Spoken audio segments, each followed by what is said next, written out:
अस्सलामुअलैकुम। आज हम पढ़ने जा रहे हैं numericals problem from chapter number 5 work and energy से रिलेटेड हम न्यूमेरिकल करेंगे। इससे पहले हमने न्यूमेरिकल्स अपने अपलोड किए हैं और टॉपिक भी इसके ऊपर अपलोड किया है, तो हम इसी साथ न्यूमेरिकल भी अपलोड करते हैं और जो टॉपिक्स हैं वो भी हम साथ साथ अपलोड करते जाएंगे ताकि आप लोगों के लिए फ़ायदेमंद होगा। देखें, आप यहाँ पे न्यूमेरिकल नंबर 1 है एक्सरसाइज, यानी कि एक्सरसाइज का न्यूमेरिकल है यूनिट 5 का। ए कार कैरिंग अ ट्रक, यानी कि एक ट्रक है, उसको हम ट्रक के ऊपर हमने एक कार चढ़ा रहे हैं। ठीक है जी, तो ये कोई ट्रक है मैंने बनाया, ये तो कार है। तो ये ट्रक का जो प्लंक होता है, मान ले जो ज़मीन पे रख के जिसके ऊपर कोई कार वगैरह चढ़ा देते हैं, जो बड़ी वाली जो ट्रक होती है जिसके ऊपर कार या कोई भी गाड़ी बिठा के लेके जाते हैं, वो वाला ट्रक है। तो इसके ऊपर कोई कार है, इसको बिठा रहे हैं। ठीक है जी, तो इसके लिए फिर ऐसे इंक्लाइन रखते हैं थोड़ी सी जगह को ऐसे, ताकि ज़मीन के साथ लगे। तो कह रहा है कि अपलोड कर रहे हैं जिस कार का मैस कितना है जी, 1500 kg है। ठीक है जी, कार यूजिंग अ प्लंक, ये प्लंक है। ठीक है जी, ये क्या चीज़ है, प्लंक है। अब ये प्लंक में से हमने यूज़ किया है if the Planck makes angle, ये प्लंक का एंगल कितना है, 30 डिग्री है, आपको दिखाई पड़ रहा है। कह रहा है विद ग्राउंड के साथ, and its upper end is at 2 metre high. इसका जो अपर हैंड है, मान लें कार यहाँ पे पहुँची है, आगे पहुँचते पहुँचते यहाँ तक जाएगी, तो इसका जो हाइट है वो कितनी है, 2 मीटर है। ये इधर नहीं है बल्कि इस तरफ है। ठीक है जी, हाइट कितनी है, 2 मीटर है, अपर एंड ये होगा, ये लोअर एंड होगा। What will be the work done by gravitational force, gravitational force से क्या वर्क होगा जब इस कार को यहाँ से यहाँ तक लेके जाया जाए। तो वर्क तो होगा। अब यहाँ पे आपको एंगल दे के इन्होंने कंफ्यूज किया है कि ग्रेविटेशनल फोर्स जो है वो एंगल वगैरह या पाथ पे डिपेंड नहीं करती, वो एक कंजर्वेटिव फोर्स है। तो इसलिए सिंपली आप यहाँ पे जो वर्क डन बाई फोर्स है, वर्क डन बाई ग्रेविटी है, उसको आप इक्वल ले सकते हैं किस चीज़ के, यानी कि फार्मूले वर्क के हिसाब से। अगर ये हाइट बहुत ही छोटी है तो आपके पास mgh के बराबर आएगा। वर्क इसी के वर्क इक्वल होगा पोटेंशियल एनर्जी के, मतलब जो पोटेंशियल एनर्जी गेन करेगा उसी के इक्वल होगा। वर्क को हम क्या लिख सकते हैं, gain in potential energy. Potential energy क्या होगी, mgh। तो वर्क सीधा सीधा आएगा, m की जगह पुट कर दें 1500। एंगल में नहीं ले रहा हूँ इसलिए क्योंकि एंगल पे डिपेंड नहीं करती। और g कितना है, 9.8 है, और h कितना है जनाब, h है 2 मीटर। तो इन तीनों को मल्टीप्लाई कर दीजिए, तो ये इसको इसके साथ करें तो 3000 आएगा। 3000 मल्टीप्लाई बाई 9.8। ठीक है, अब इसको इसको मल्टीप्लाई करें, 3 8 24 होता है, तो फिर ये हो जाएगा जी 3 9 27, 27 और 2 29, और ये 2 ज़ीरो आएंगे। ठीक है, कैलकुलेटर पे कर देना, तो 2 ज़ीरो आ जाएंगे, क्योंकि 3 ज़ीरो आते थे, वैसे एक ज़ीरो इस पॉइंट की वजह से ख़त्म हो जाएगा। तो ये आएगा 2944 जूल वर्क आ गया।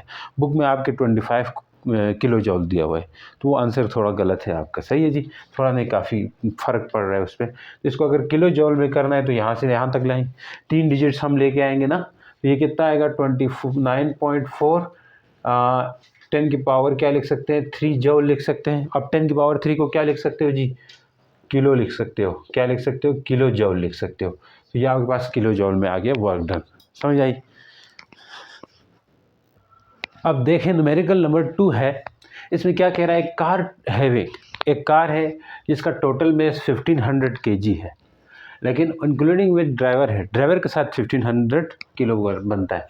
ट्रेवलिंग एट स्पीड भी दी हुई है वहाँ पे आपके बुक में, 40 पावर पर हार दिया हुआ है। 40 पावर पर हार नहीं है बल्कि 40 किलोमीटर पर हार है। ठीक है जी, थ्रू अ स्ट्रेट पाथ, एक स्ट्रेट पाथ पे जा रही है। ठीक है जी, कोई कार है, ये क्या कर रही है, स्ट्रेट पाथ पे मूव कर रही है।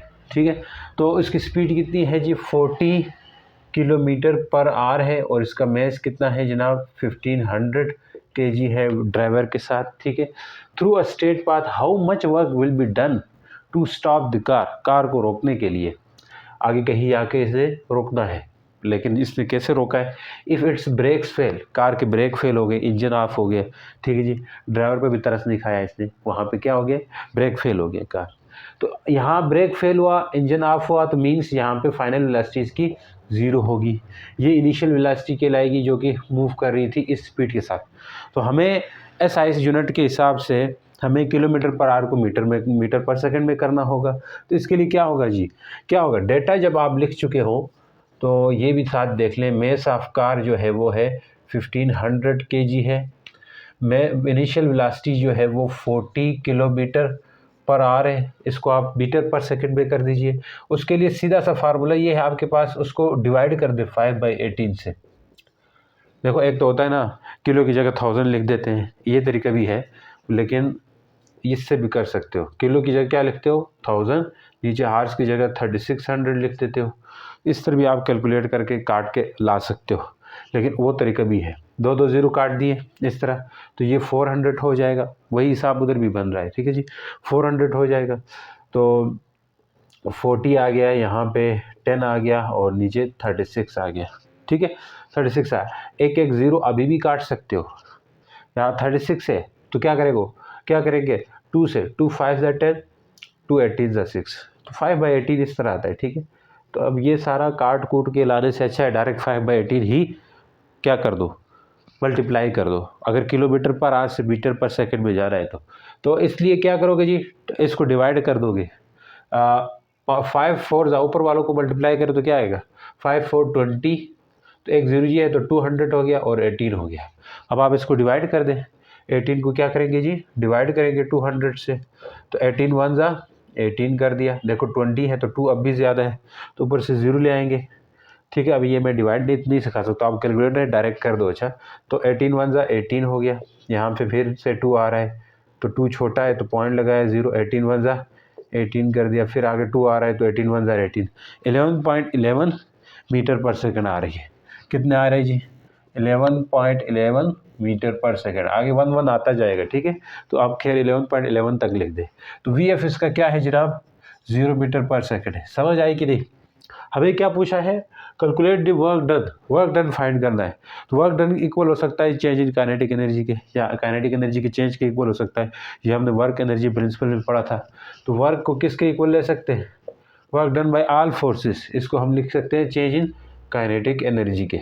तो अगर वो लेक्चर किसी ने नहीं देखा तो देख सकते हो, ठीक है जी, वहाँ जाके। तो भाई चेंज इन काइनेटिक एनर्जी को लिख सकता हूँ kinetic energy final minus kinetic energy initial करके, तो यही वर्क आएगा मेरा।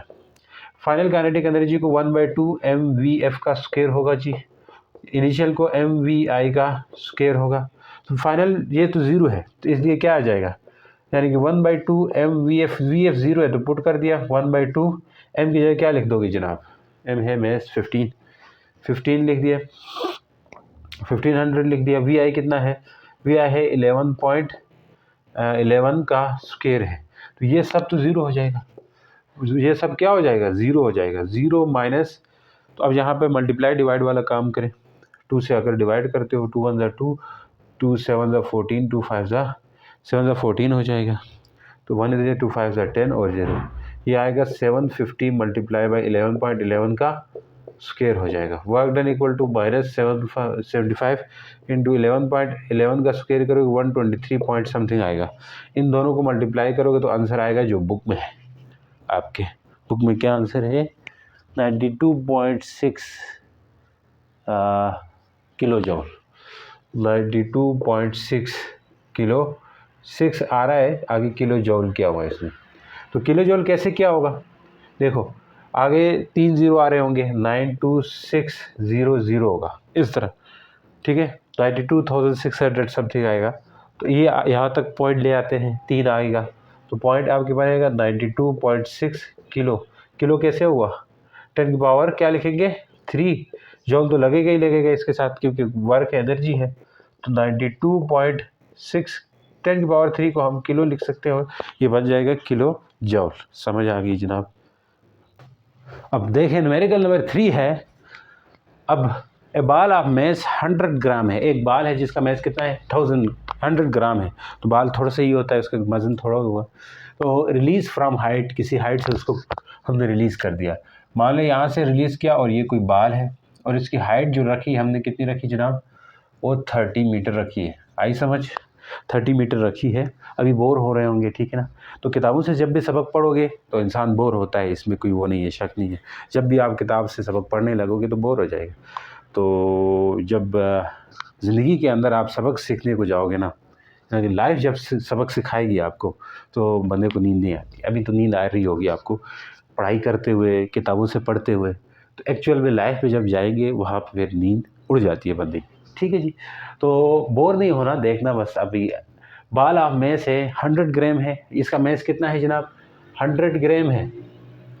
तो रिलीज फ्रॉम हाइट है जो कि 30 मीटर है। If the ball encounters an air resistance of 40 newton, ये जो एयर रेजिस्टेंस की फोर्स है, जब नीचे आएगा जो एयर रेजिस्टेंस है वो तो अपवर्ड होगी, तो वो एयर रेजिस्टेंस या एयर की फ्रिक्शन है वो कितनी है जी 0.4 न्यूटन के बराबर है। फाइंड काइनेटिक एनर्जी, तो कहानी सिंपल है, जब ये ऊपर था तो इसके पास पोटेंशियल एनर्जी थी, जी हाँ, नीचे आएगा तो ये काइनेटिक एनर्जी में क्या आएगा गेन आएगा, गेन इन काइनेटिक एनर्जी होगी, इस बात को मानते हो। प्लस फ्रिक्शन फिर भी अपवर्ड लगेगी क्योंकि बार में फ्रिक्शन अपवर्ड होगी। कहानी समझ आ गई। तो हम कह सकते हैं according to work energy theorem कि जो लॉस आएगा पोटेंशियल एनर्जी में वो हमेशा इक्वल होता है किस चीज़ के, ऊपर से दीजिए आते हुए कोई चीज़, ठीक है जी, किसके इक्वल होता है gain in kinetic energy plus work done by friction या एयर रेजिस्टेंस। इसको ज़रा मैं थोड़ा और वो करता हूँ, loss in potential energy, loss in potential, हमें गेन इन काइनेटिक एनर्जी निकालनी है, तो यहाँ पे लॉस इन पोटेंशियल एनर्जी को मैं सिंपल अभी पोटेंशियल एनर्जी ही लिखता हूँ, ये इधर आ जाएगा, इसको इधर लाना होगा क्योंकि मुझे गेन इन काइनेटिक एनर्जी चाहिए, तो ये minus work done by frictional force equal to यहाँ पे रहेगी काइनेटिक एनर्जी जो कि हमें चाहिए। पोटेंशियल एनर्जी का फार्मूला क्या है, स्मॉल हाइट से फेंका यार 30 मीटर कोई दूर नहीं है, तो इसलिए पोटेंशियल एनर्जी का फार्मूला बनेगा mgh माइनस फ्रिक्शनल फोर्स का फार्मूला, तो फ्रिक्शनल फोर्स इनटू हाइट करेंगे, हाइट फ्रिक्शनल फोर्स जो कि दी हुई है और हाइट हमें चाहिए होगी। देखो कोई भी फोर्स का वर्क डन निकालने के लिए यही तो फार्मूला होता है, फोर्स इनटू डिस्प्लेसमेंट, तो ये फोर्स इनटू डिस्प्लेसमेंट, ये फोर्स कुछ भी हो सकती है, अप्लाइड फोर्स हो सकती है, फ्रिक्शनल फोर्स हो सकती है, यही पीछे पढ़ते हुए आए हैं ये चीज़ें हमने। एम कितना है जी, इसको ग्राम है तो केजी में करना होगा, क्या है जी 100 ग्राम है, तो इसको केजी में करने के लिए क्या करते हो 1000 से डिवाइड कर दे तो ये आएगा 0.1 केजी आएगा, सही। तो 0.1 इंटू जी 9.8 रखते हैं, एच आप कितना है 30 माइनस एफ कितना है 0.4 है, एच कितना है 30 है, तो यही काइनेटिक एनर्जी में आएगा चेंज। इन सब को मल्टीप्लाई कर दीजिए, इन तीनों को मल्टीप्लाई करें तो आपके पास आंसर आ जाएगा टोटल, पहले इनको मल्टीप्लाई करें फिर जो इसका आता है माइनस करें, तो इससे आपके पास 17.4 जूल आपके पास एनर्जी गेन होगी। इसे समझ आएगी नहीं, बहुत इजी चीज़ें हैं, खुद कैलकुलेट कर दीजिए इसको।